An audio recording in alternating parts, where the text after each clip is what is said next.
तर मी अर्धा कोबी घेतला, धुतला, चिरला, त्याच्यामध्ये एक बीट साल काढून चिरून टाकलं, छोटासा बीट.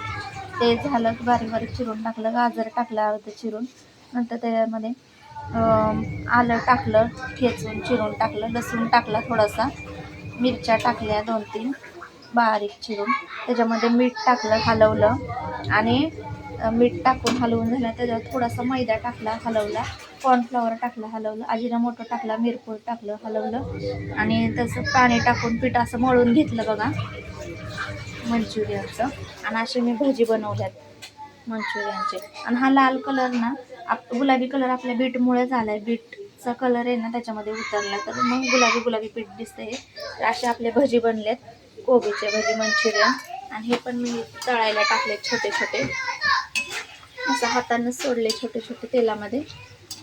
तर अशा प्रकारे मी भजी बनवल्यात मुलाच्या डब्याला. त्याला आज नवीन कपडे घालून, रंगीत कपडे घालून शाळेत बोलवले. एका मुलाला सुट्टी पडली, बारक्या मुलाला, आणि एकाला शाळेत बोलवले आज. आणि टोपी घेऊन बोलवले त्याला, ते सॅन्टाची टोपी पण आणली. तर त्याच्या डब्यासाठी ही भजी बनवल्यात मी. बघा अशा प्रकारे भजी बनवल्यात मी. असे चांगले खरपूस तळून घ्यायचे. हा बघा असे. थोडंसं बघा आवाज येतोय ना. तर हे कोबीचं हे वरची साल आहे, तर मी ठेवले आपलं भजी काढायला. बघा भजी काढायसाठी ही साल ठेवली. तर अशा प्रकारे भजी बनवले.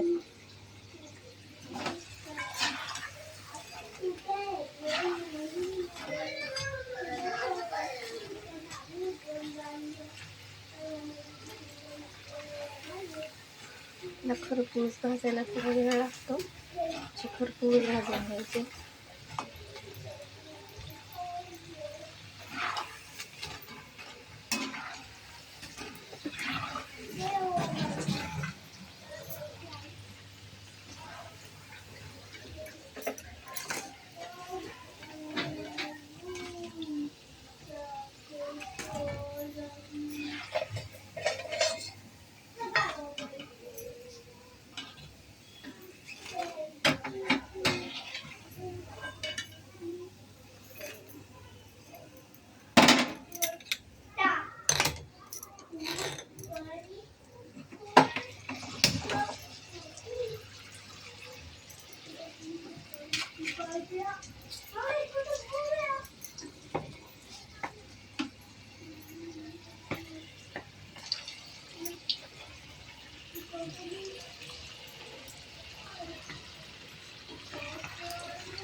असे टाकायचं तेलात.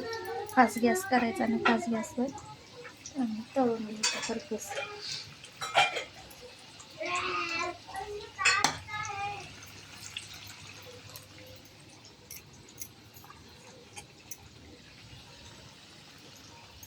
अशा प्रकारे मी भजी बनवल्या. तुम्हाला कसं आवडलं असेल तर लाईक करा, शेअर करा. धन्यवाद.